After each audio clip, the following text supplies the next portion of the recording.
Bem-vindos a mais um podcast Vida na Vida.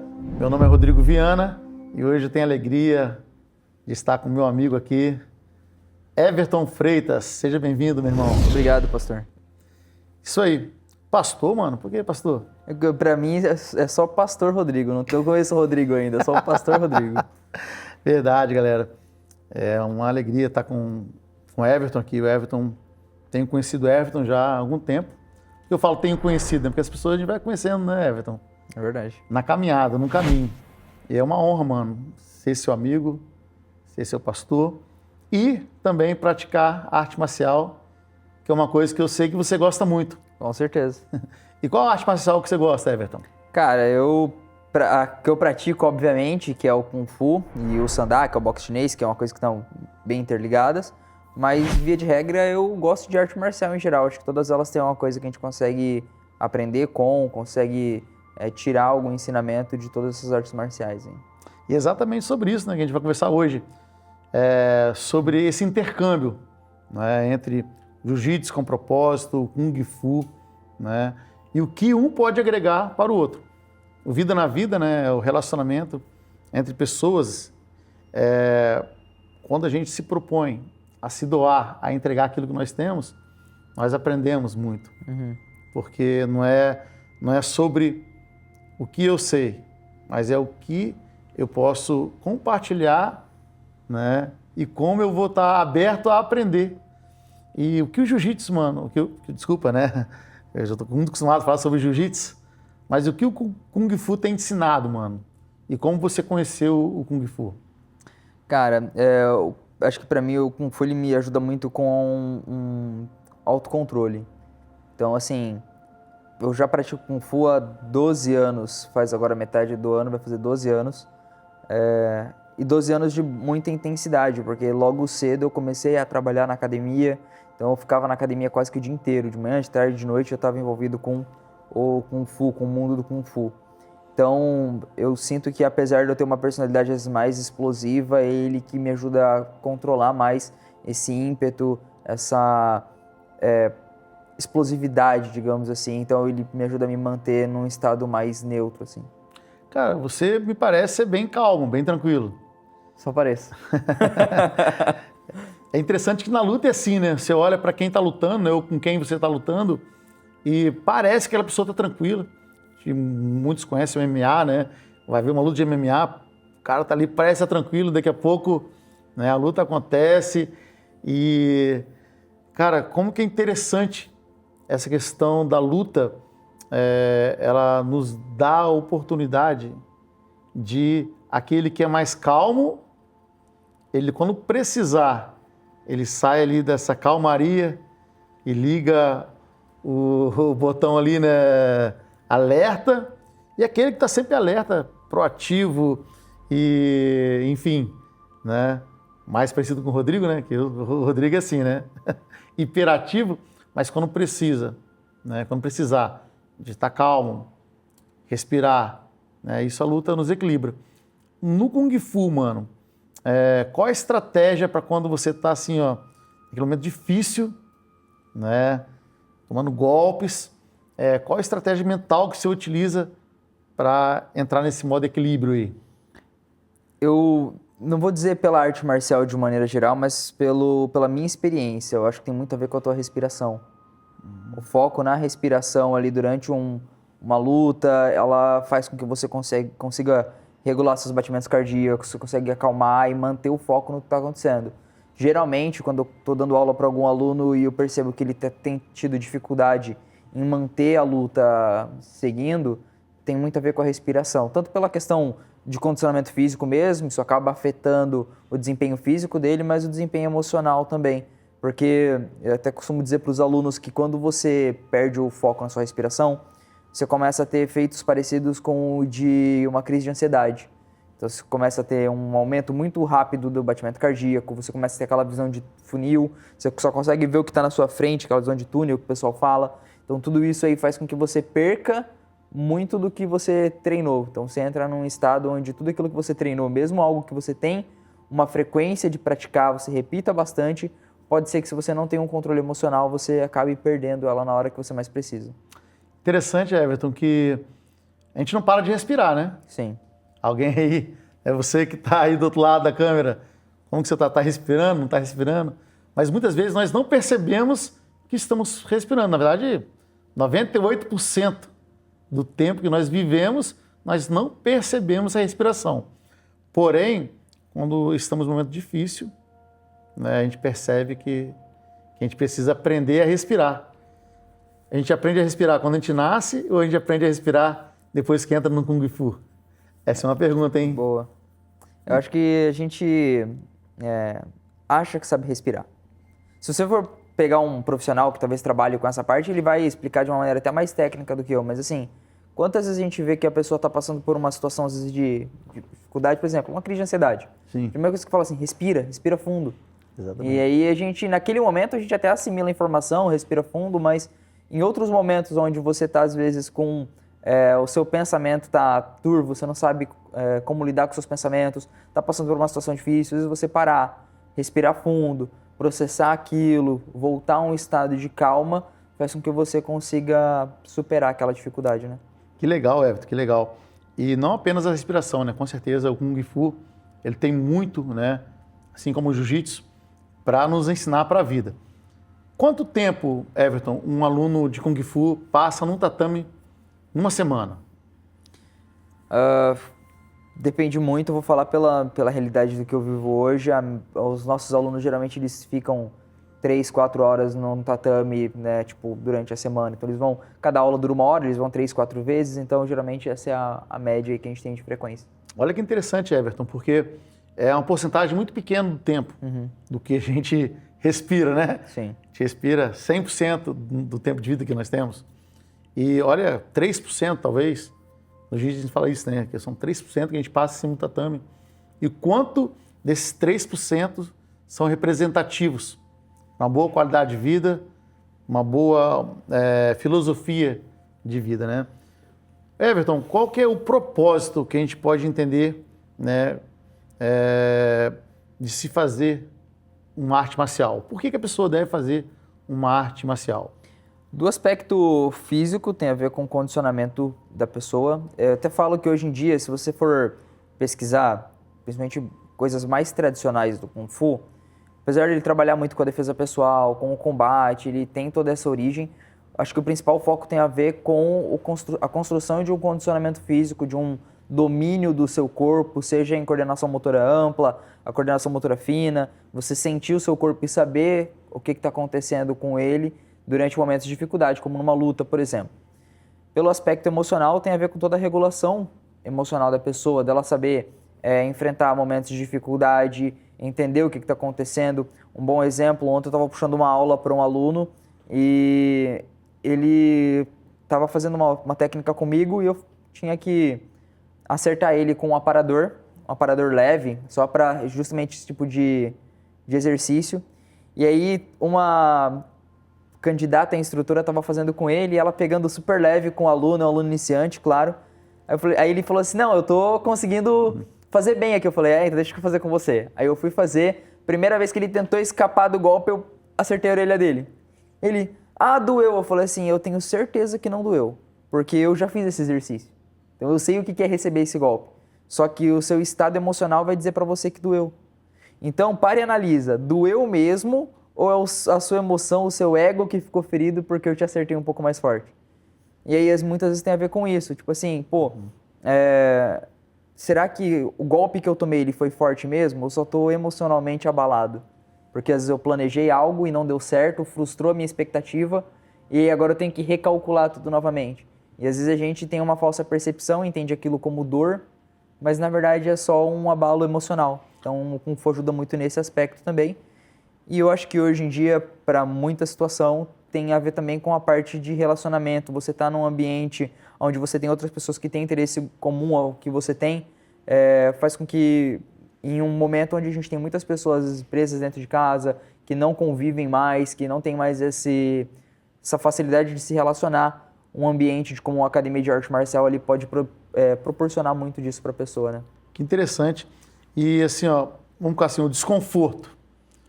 Muitas vezes a gente vai ter que procurar o desconforto Porque confortável, quando a gente está confortável, a gente não cresce, a gente não evolui. Sim. Interessante, no jiu-jitsu, né? A gente sempre trabalha com essa questão. Quando alguém é muito graduado, eu estou há 15 anos em cima do tatame. Se eu vou treinar com faixa branca, eu chamei o Rodrigão Phillips aqui para treinar comigo, ele foi lá treinar uma vez, né? Mas imagina um homem desse tamanho te apertando, né? E aí, mas só se eu usar a técnica com ele no começo da luta, colocar ele pro chão e passar a guarda dele, ficar ali nos 100 quilos, enfim. Eu não vou me colocar numa situação de desconforto, porque é um faixa branca contra um faixa preta, porém eu não vou aprender nada e não vou ensinar nada para ele, muito pouco. Então, interessante que quando nós nos colocamos numa situação de desconforto aparente ali, nós nos colocamos, né, prontos, né, para absorver o que a vida pode nos dar, né? Numa situação de desconforto, né? O Kung Fu, ele pode oferecer, assim, quais valores? Que valores que as pessoas vão aprender no momento de desconforto? Resiliência, só um exemplo, tá? O que a pessoa pode aprender nesse momento? Eu acho que a resiliência ela é o principal. Porque a palavra Kung Fu, na verdade, não é o nome correto para a arte marcial que eu pratico, na verdade. Ah, é? É o que ficou popularmente conhecido. Então, só que se eu falo Kung Fu para alguém, a pessoa sabe o que é o Kung Fu. Mas Kung Fu, a palavra, ela tem uma tradução que não é a tradução literal, mas que ela seria algo como o trabalho duro, ou habilidade que se alcança através do esforço. Então, acho que isso é o principal que você consegue extrair do Kung Fu. Então, por exemplo, não seria extrapolar demais dizer que há Kung Fu no Jiu-Jitsu. Porque no Jiu-Jitsu você precisa treinar e se esforçar para alcançar aquela habilidade. Uhum. Então, a gente brinca que nas coisas mais básicas há Kung Fu. Por exemplo, um padeiro excelente. Ele precisou ter habilidade para se esforçar para alcançar aquela habilidade em fazer pão, né? O Rodrigo, ele precisou se esforçar para poder ter a habilidade dele com fotografia, todo o conhecimento técnico que ele tem. Então, há Kung Fu no que ele faz. Então, tem Kung Fu em tudo, porque o Kung Fu é trabalho duro, é essa habilidade que você alcança com o seu esforço. E aí, pegando o mais específico, a arte marcial, que o nome seria Wushu, né? Wushu, em chinês, é arte marcial. A gente tem uma atividade que ela é comum para, eu não vou dizer que para todos, mas praticamente todos os estilos de Kung Fu, que é uma base, uma postura, que é a postura do cavalo. E essa postura ela é utilizada tanto nos movimentos, nas sequências, quanto para um treino físico e mental do aluno. Então você fica em uma posição de isometria, como se você estivesse sentado, e geralmente é colocado um bastão sobre a perna do aluno. Então qual que é a ideia? Se ele subir demais, o bastão cai, ele está na altura errada. Então tem uma altura mínima que você vai ficar. E é uma posição extremamente desconfortável. Ela dói, a musculatura vai desgastando, digamos assim. E para um aluno iniciante, geralmente a gente cobra algo em torno de 30 segundos, o que pode parecer não ser tanto tempo, mas ainda assim, para uma pessoa que nunca fez, é tempo mais do que suficiente para ser um desafio. Alunos mais graduados vão chegar a fazer 3, 4, 5 minutos nessa posição. E quanto maior o tempo, mais desgastante, mais difícil fica aquilo. E aí chega um ponto onde, será que a dificuldade ela é só física? Será que é o meu corpo que não aguenta? Ou será que é minha mente que quer fugir daquela situação de desconforto? Então eu tenho que analisar isso e tentar dominar a minha mente para que a minha mente ajude a dominar meu corpo. E assim a gente vai desenvolvendo. E aí você tinha falado um negócio sobre a questão do tempo no tatame, né? Como é pouco o tempo que a gente tem no tatame dentro de toda a semana. Algo que eu sempre utilizei em momentos como esse, onde eu estava realizando esse tipo de exercício, é pensar que, por exemplo, em um dia que tem 24 horas, eu ficar 3 minutos numa base fazendo uma resistência é muito pouco. É pouco tempo que eu passo aquele desconforto, aquela dor, para precisar alcançar, por exemplo, uma graduação. Então, tem esse exercício num teste de graduação. Então, eu quero muito alcançar o meu objetivo, que é passar para a próxima faixa, alcançar uma graduação acima. O que são 3 minutos de dor, de sofrimento que eu vou passar ali, tendo em vista o que eu estou construindo, o que eu quero alcançar? Então, se a gente vai tirar de jogo a questão técnica, da luta, da defesa pessoal e pensar na arte marcial de uma maneira geral, esse aspecto da resiliência, de você dominar a sua mente para que a sua mente domine o corpo, eu acho que é algo fundamental que o Kung Fu agrega para o praticante. Olha que interessante. Então vamos chamar o Rodrigo Phillips agora, que é um iniciante, né? Para pegar um bastão aqui, Rodrigão. Vamos ver se você consegue ficar 30 segundos no cavalo. Sabe, Everton, eu lembro que a sua esposa, né, Jennifer, eu não lembro se foi a o teste para faixa preta, eu acho que foi. E, rapaz, eu vi a pessoa parada ali e ela conseguiu chegar onde que ela... Rápido, assim, a gente viu que ela estava tranquila. E tinha um outro aluno que estava pingando só, mano. Pingando só. Ele estava parado, Ronald. E, cara, pingando só. Agora eu quero fazer uma pergunta para você que está aí atrás da câmera, né? Você já pensou assim, eu estou parado, né? Eu não estou fazendo nada, não estou fazendo uma faculdade, eu não estou indo numa igreja, eu não estou praticando a espiritualidade de uma forma legal, eu não estou fazendo jiu-jitsu, não estou fazendo um kung fu, e parece que eu estou me cansando, né? Parece que eu estou aqui, ó, me esvaindo, né? E parece que eu estou parado. Eu quero dizer para você aí que só parece que você está parado.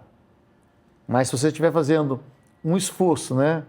Se você estiver contraindo o seu músculo, você vai tensioná-lo e isso vai cansar seu músculo.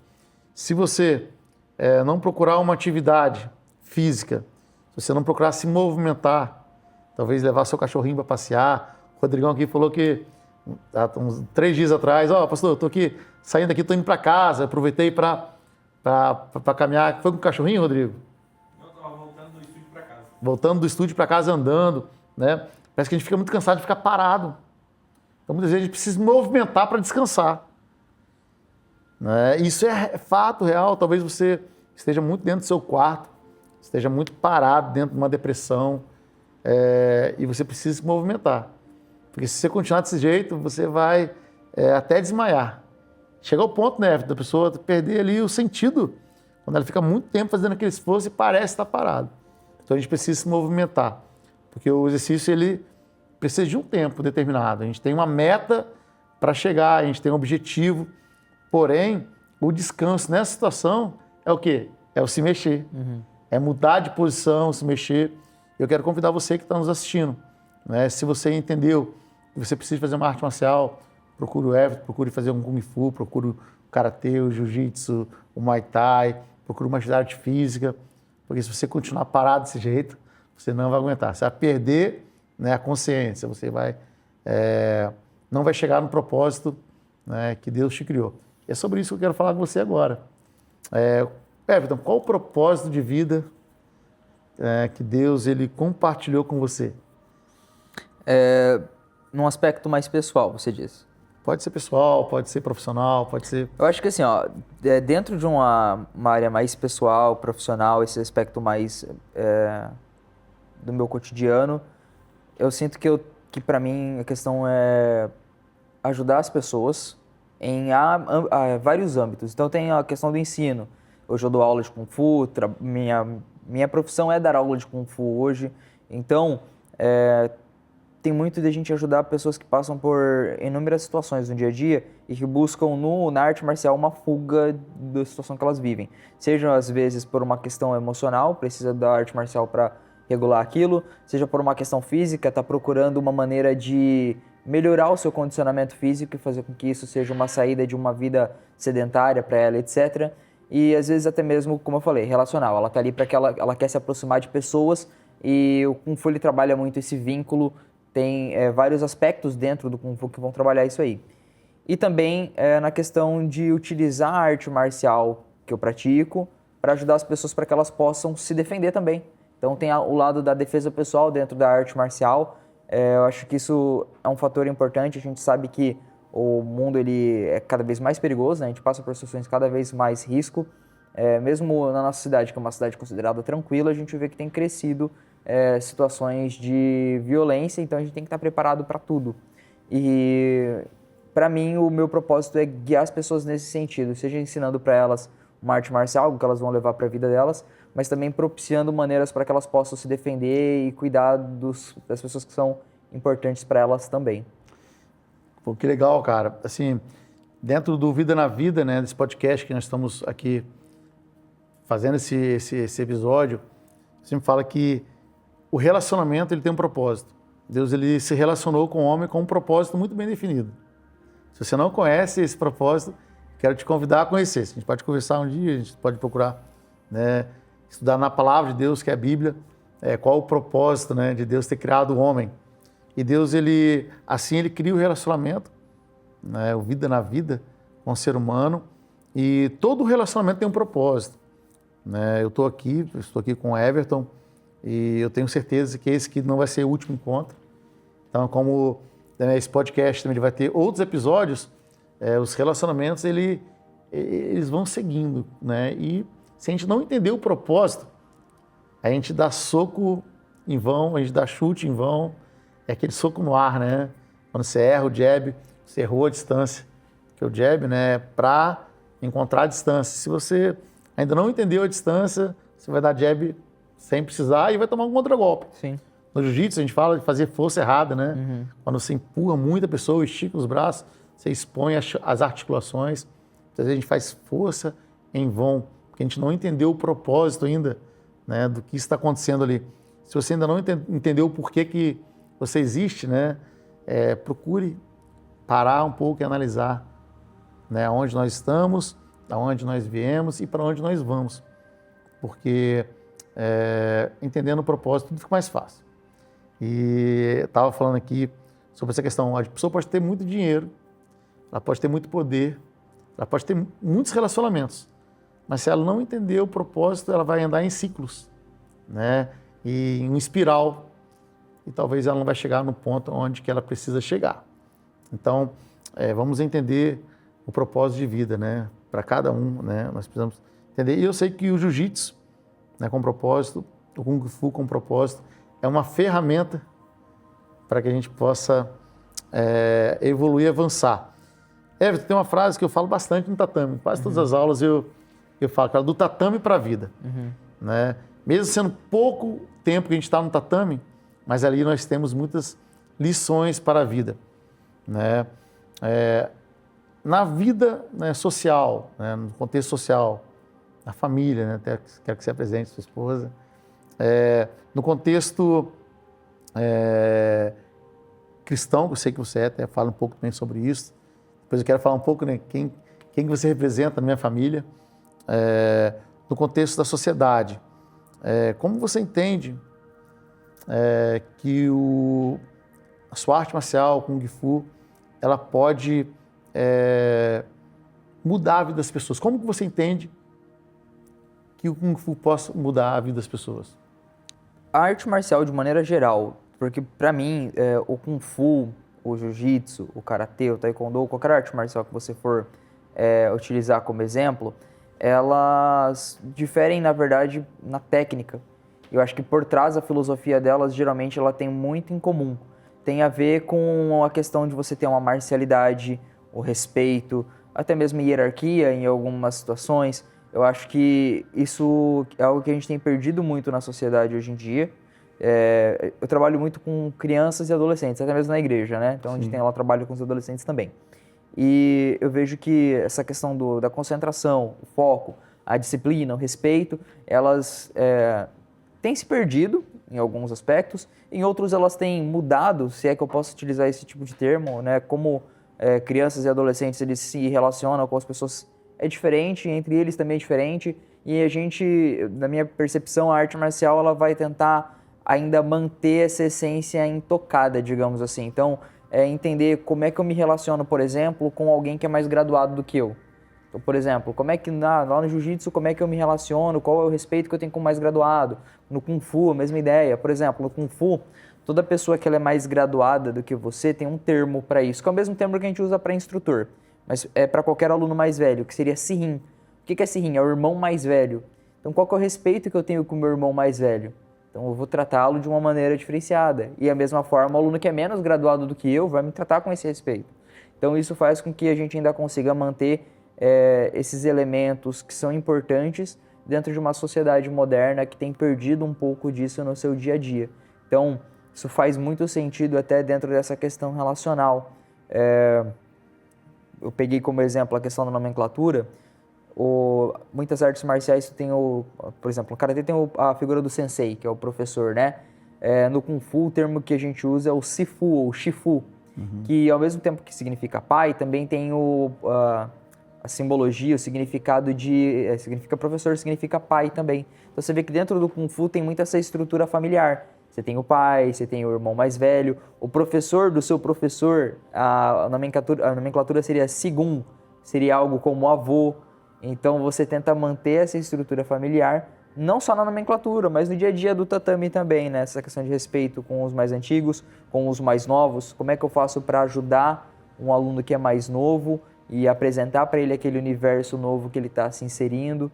Tudo isso, quando a gente tira do tatame e põe na nossa vida no dia a dia, vida cotidiana, a gente consegue fazer com que a sociedade ela melhore um pouquinho mais por causa disso, né? Que legal, mano, que legal. Até você que está assistindo o vídeo até agora, compartilhe esse vídeo, né? Porque não estamos falando aqui apenas, né, de Kung Fu, de Jiu-Jitsu, nós estamos falando de vida, de filosofia de vida. E faz isso, se você vê que se perceber alguém, poxa, essas informações vão ser válidas, né, para alguém. Hoje eu tenho até a Rafaela, é minha cunhada, ela é psicóloga, né?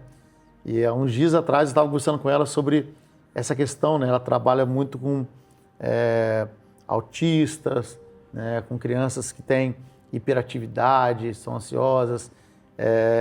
E ela falou assim, sabia, Rodrigo, que você é bem capaz de ser autista? Eu capaz. Ela, não, claro, tem que fazer uma investigação e tudo. E aí eu percebi, Everton, que o jiu-jitsu me ajudou muito. Uhum. Assim como a música, né? Como Sim. a música me ajudou muito. Importante é entender isso. Claro que há 30 anos atrás, isso não estava tão aberto nas mídias, né? E a gente não tinha as possibilidades que nós temos hoje. Mas quero dizer para você, pai, mãe, né? Procure uma arte marcial para o seu filho.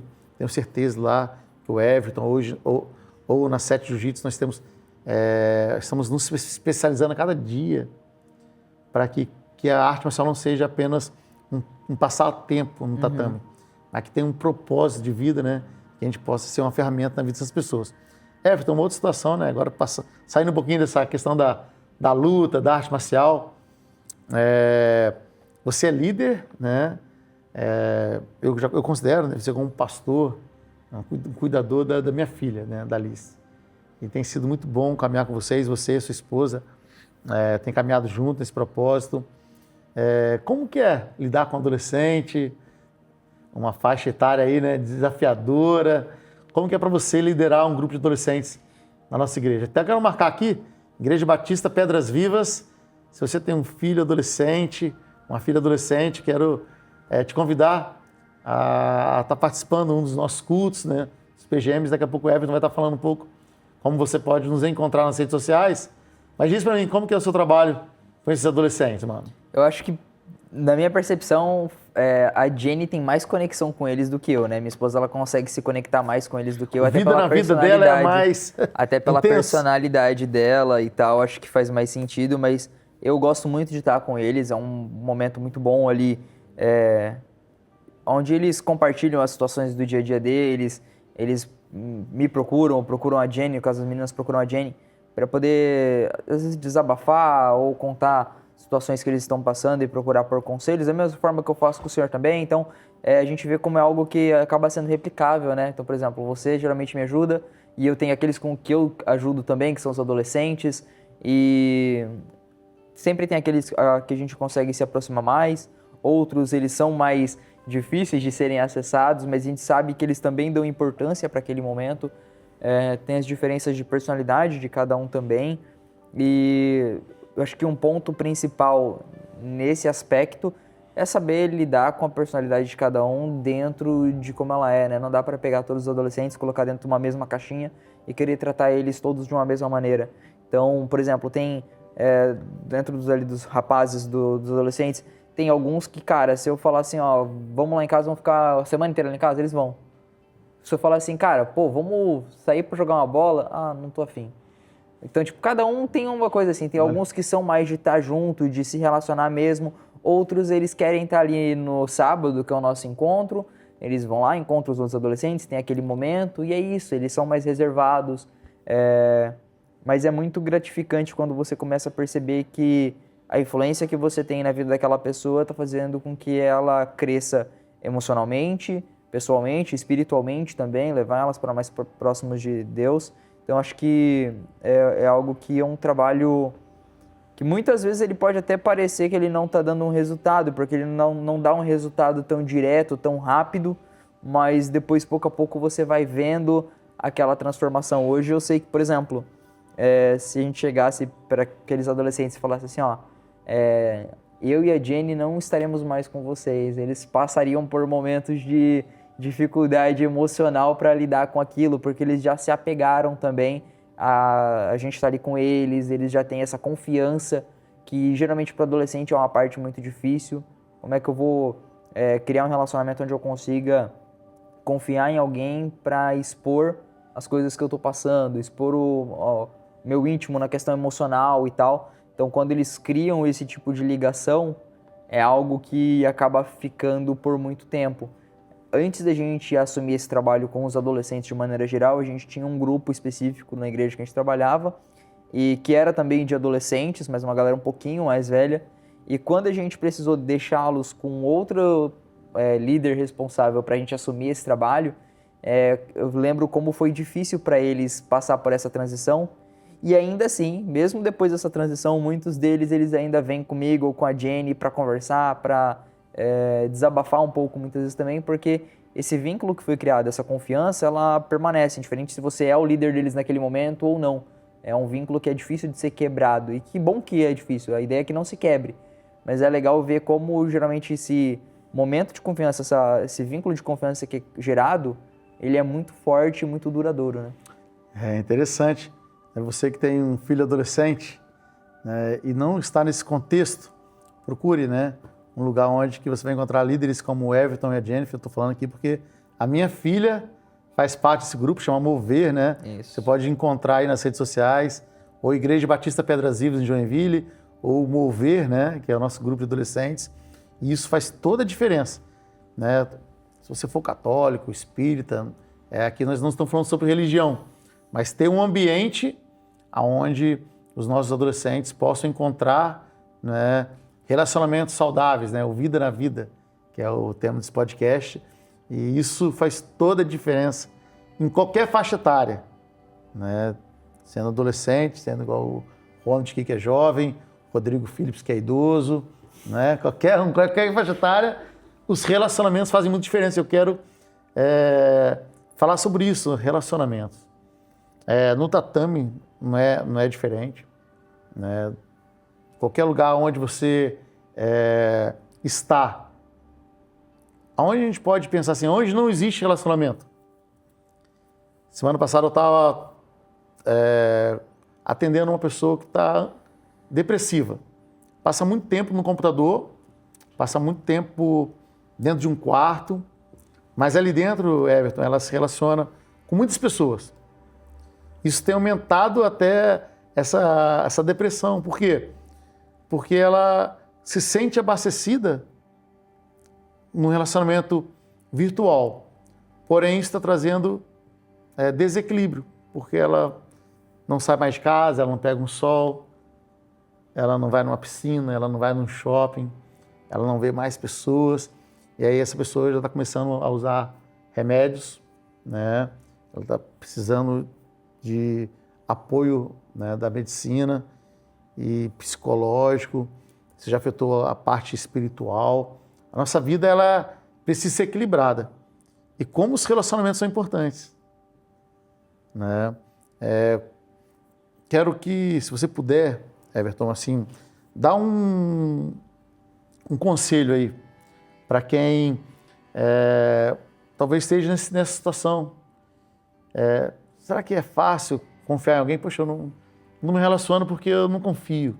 Eu vou falar a minha vida para o Everton, vou falar a minha vida para a Maria, para o João, ou eu vou contar da minha vida para o pastor, para o padre. Eu não confio, então não vou falar para ninguém. Essa é uma boa saída mesmo? Entrar dentro do quarto e se relacionar apenas com um videogame, enfim.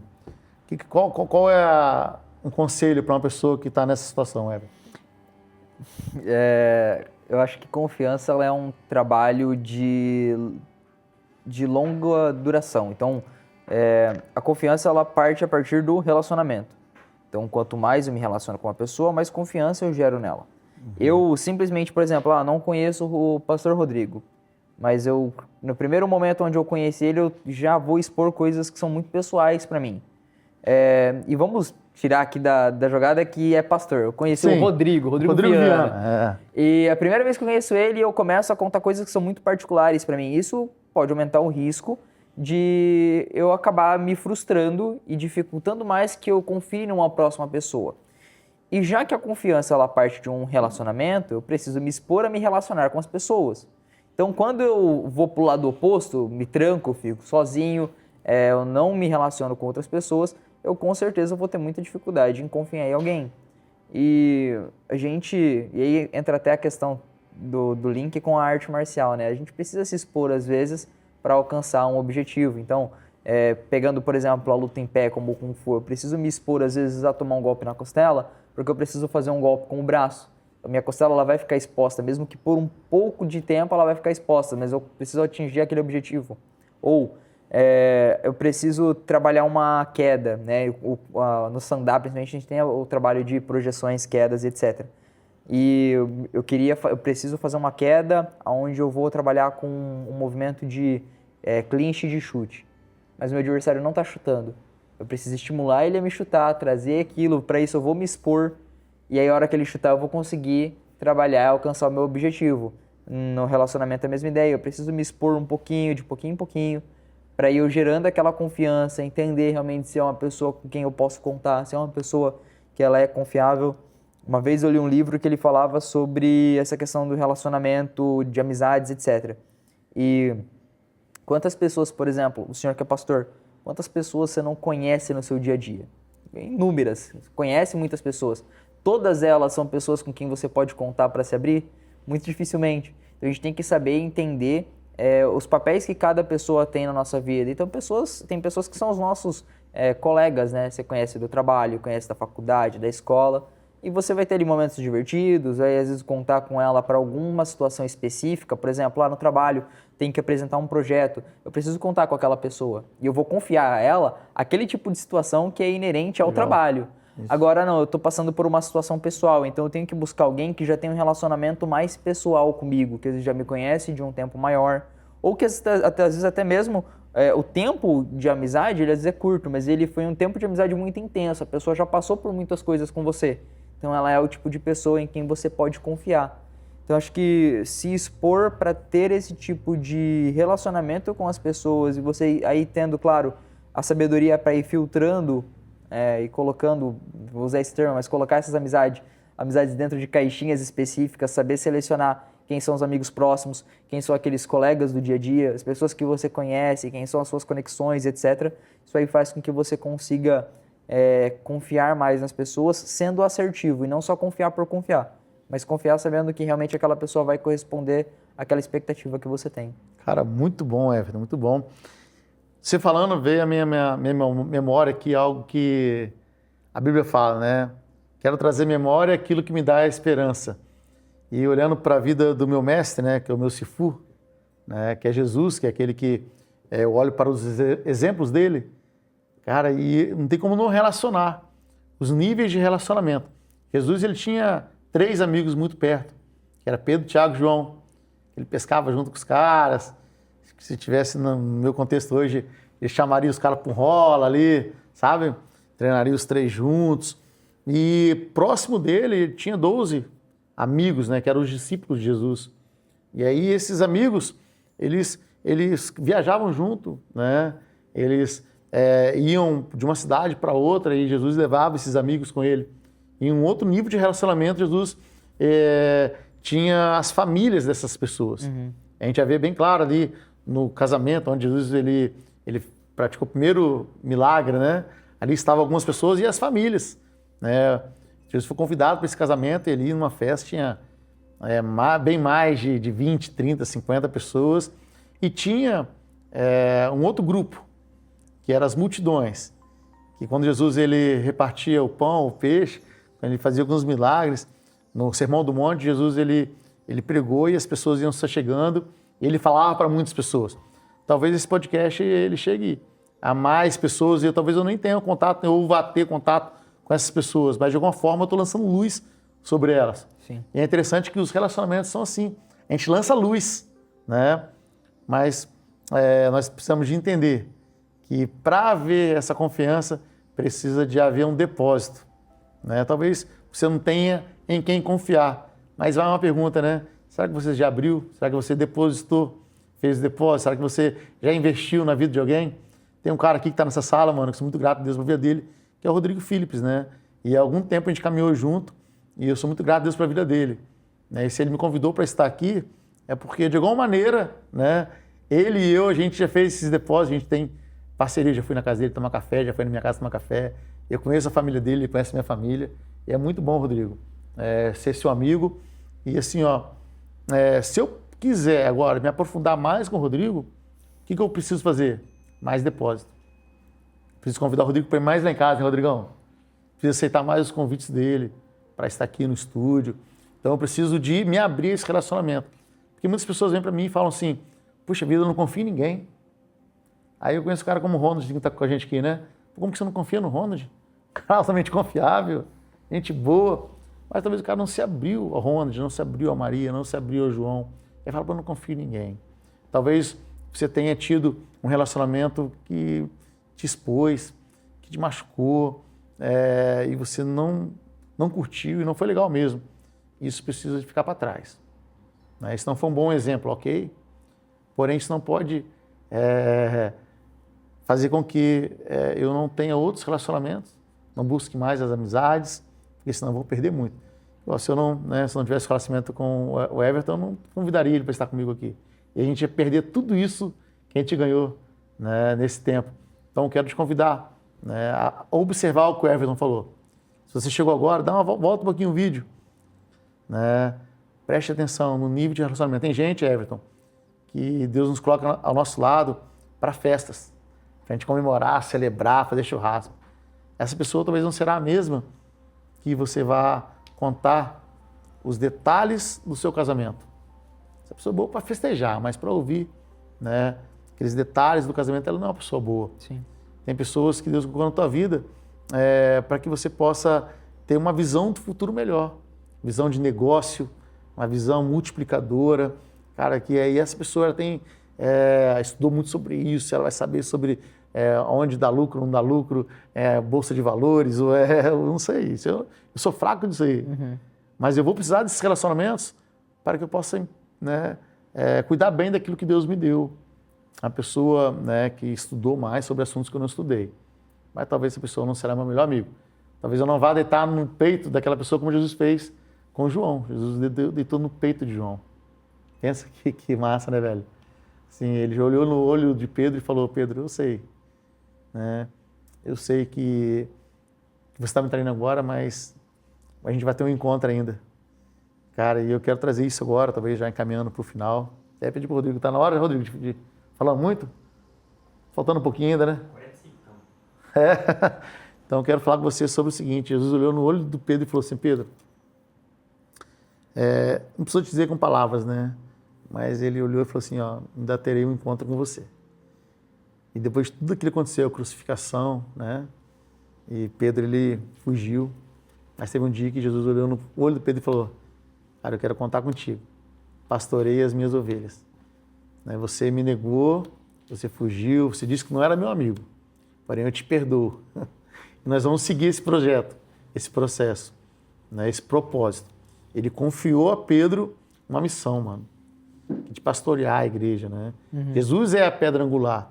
Jesus falou assim, sobre essa pedra, Jesus falando dele mesmo, eu vou edificar a minha igreja. E eu conto contigo, Pedro. Né? Agora você não é mais um pescador de peixes, você é um pescador de almas. E a gente pode confiar nas pessoas mesmo elas errando conosco. Quantas vezes, né, mano, a gente soltou um golpe mais forte do que precisaria de ser. Sim. Quantas vezes eu apertei, né, o pescoço de um aluno ou de um amigo de treino com um pouco mais de força do que precisaria. Quantas vezes eu errei, né? E então, quando eu tiver que perdoar alguém, eu preciso olhar para mim mesmo, porque eu sou falho, eu também erro e eu preciso de perdão. Se no relacionamento não houvesse perdão, né, acho que a gente não continuaria. Sim. Então, assim, que possamos aprender com isso.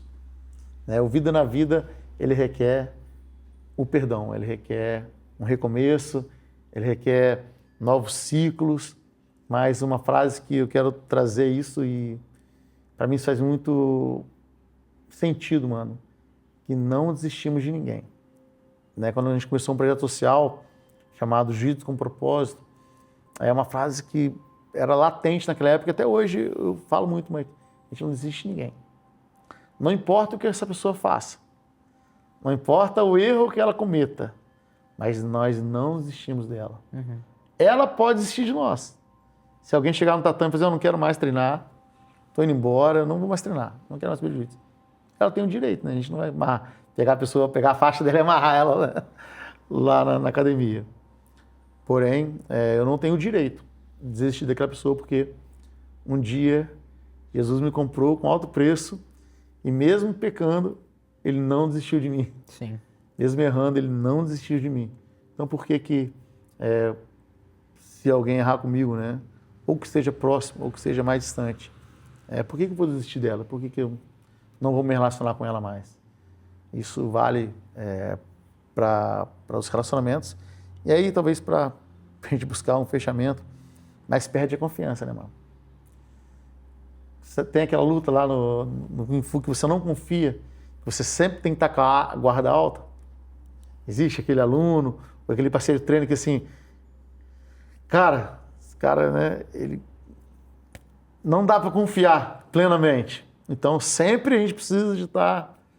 Existe isso ou não? Ou é só no jiu-jitsu que existe isso? Tem sim. E até vale uma comparação com relação a isso, que é por que eu tenho que estar com a guarda alta com aquela pessoa? Nossa.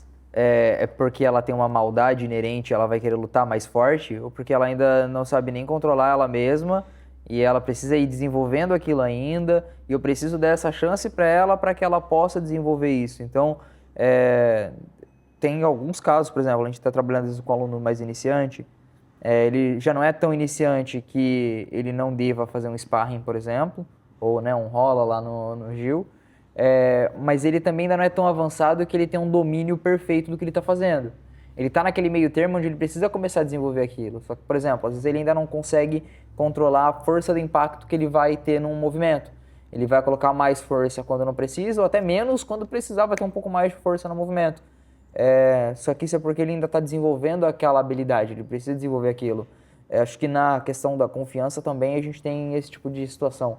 Então, por exemplo, eu fui lá e confiei na pessoa e ela me decepcionou, mas qual foi o motivo daquela decepção que eu tive com ela? Foi porque talvez eu confiei mais do que eu deveria, ou seja, eu me abri demais, eu abaixei a guarda mais do que eu deveria para desenvolver com ela, ou talvez não, seja porque ela nem percebeu que ela teve que ela tomou aquela atitude que quebrou a minha confiança, e aí eu preciso trabalhar aquilo com ela, para desenvolver com ela, mas tentando fazer um paralelo ali, a gente tinha falado sobre a questão de Pedro, né? Tipo, por que Pedro tomou aquela atitude e traiu Jesus daquela maneira? O que foi que ele fez naquela situação? E aí, qual foi a ação de Jesus depois? Ele falou assim, não confio mais em ti. Não, tá fora. Não, ele recuperou aquela confiança, ele desenvolveu aquilo com Pedro para que ele pudesse ser utilizado por ele da maneira que fosse importante. Então, acho que às vezes a pessoa erra com a gente, não necessariamente porque ela quer errar, mas porque ela precisa também desenvolver aquela habilidade, né? Acho que a gente, falo por mim mesmo, talvez nem sempre a gente sabe o que é ser alguém confiável por outra pessoa, ou como trabalhar, desenvolver aquilo, e falar assim, por exemplo, eu tenho certeza que o Rodrigo pode confiar em mim. Às vezes ele confia algo em mim que é maior do que eu sabia que eu dava conta. E agora eu preciso aprender a dar conta daquilo, porque uma confiança foi depositada. Então acho que tem todo esse tipo de situação envolvendo essa parte de confiança e esse paralelo com a arte marcial também. Everton, mais uma vez, muito obrigado. Tenho certeza que foi um momento, para mim, muito importante. Aprendi muito com você, tenho aprendido. E eu quero convidar, né, quem está aí a abrir essa confiança, né, sendo no jiu-jitsu, no kung fu. É importante que a gente possa se abrir a novos relacionamentos, a vida na vida, né, e venha participar conosco disso aí. Quero colocar aqui também embaixo aqui o contato do Everton, do estúdio aqui onde nós estamos gravando. Estamos aí abertos, né, a viver esse na vida, não apenas aqui na telinha do celular ou do computador, mas na real, né, no relacionamento mesmo intencional, discipulador. Vamos com tudo. É isso aí. Quero te convidar para um próximo episódio. Ainda não vou te falar o tema, porque eu não sei qual é o tema, mas o meu produtor que está ali, ele vai nos indicar, mas com certeza eu vou trazer pessoas aqui, assim como o Everton, que tenha conteúdo, para que nós possamos levar até você mais vida na vida. Vamos com tudo. Valeu.